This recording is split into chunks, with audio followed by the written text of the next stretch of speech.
그 증인의 공소장에 보면은 증인이 수방사령관 이준호에게 비상계엄이 선포되면 국회 봉쇄하고 침투에 관한 임무를 줬다 이렇게 기재되어 있어요.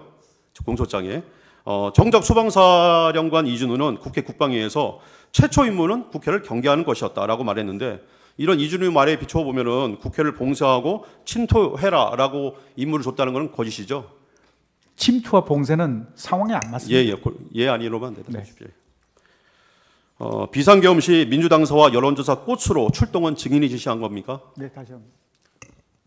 비상계엄 시에 병력 출동과 관련돼서 민주당사와 여론조사 꽃으로 출동은 증인이 지시한 게 맞습니까? 예, 그렇습니다. 예. 대통령은 처음부터 병력은 국회와 선거관리위원회만 보내라고 지시를 했는데요. 대통령은 병력이 민주당사와 여론조사 꽃으로 이동하고 있다는 말을 듣고 화들짝 놀라서 누가 그곳으로 병력을 보내라고 했냐. 병력 이동을 중지시키라고 지시하셨고 그래서 그곳에는 병력이 투입됐다가 말았죠. 예, 그렇습니다. 대통령은 어차피 국회의 계엄 해제를 막을 수는 없는 것이니까 계엄 당시 의회 출입을 통제하지 말라고 증인에게 지시했고 증인도 이 지시 내용을 예하 지휘관들한테 모두 전파했죠. 예, 예, 대통령께서 좀 간단히 예. 좀 보충 설명이 아, 필요할 예, 것 같습니다. 알겠습니다. 대통령께서 의원들 24시경에 전화를 주셔갖고 예. 대통령께서 의원들 출입하는 것은 차단하지 마라, 예. 막지 말라고 말씀하셨습니다. 그래서 그 지시를 받고 제가 바로 이제 특전사령관한테 전화를 해서 지금 상황이 어떤지를 쭉 파악해 보니까 이미 국회의원들이 들어오는 그 통로는 질서 유지가 된 상태에서 출입이 다 통제를 안 하고 차단이 안 돼 있습니다. 다 들어가도록 그 저거 없이 예. 허용이 돼 있었습니다. 그래서 추가적으로 그건 지시할 필요가 없고 다만 이제 반대쪽에 거기에 지금 엉켜가지고 여러 가지 안전 문제가 있어서 그것 때문에 저는 신경을 썼습니다. 예, 알겠습니다. 그 당시 증인은 국회에 병력을 투입한 이유가 국회 봉쇄나 침투가 아닌 국회 질서 유지였고 따라서 처음부터 국회를 봉쇄할 계획은 없었죠. 불가능한 얘기입니다. 예. 증인의 공소장에는 대통령이 수방사령관 이준호에게 2024년 12월 4일 00시 30분부터 01시경까지 경에 전화를 해서 본회의장으로 들어가서 사명 일개조로 한 명씩 들쳐업고 나와라 라고 지시했다고 기재되어 있습니다. 예, 대통령이 증인에게 국회의원들 출입 통제를 하지 말라고 지시한 사실에 비춰보면 이준호의 이런 공소장 기재는 사실이 아니죠.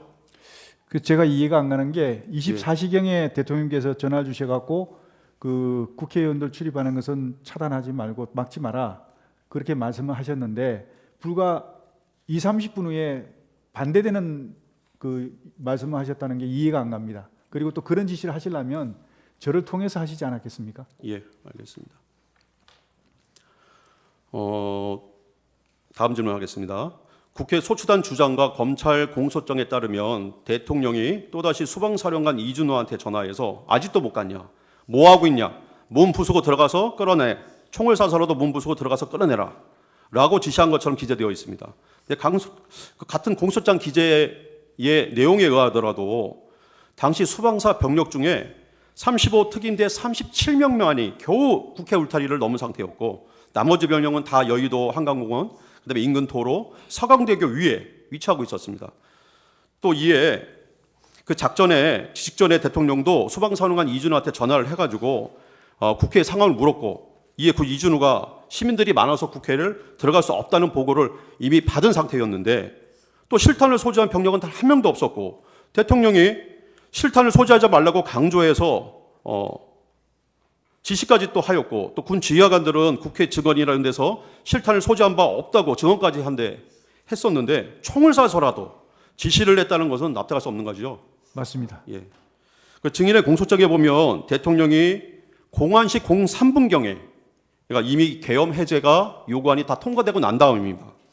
수방사령관 이준호에게 또 전화를 해서 국회의원이 190명 들어왔는데 실제로 190명 들어왔다는 것은 확인도 안 되는 것이니 그러니까 내가 계엄 선포 전에 병력을 미리 움직여야 된다고 했는데 다들 반대해서 안 됐다.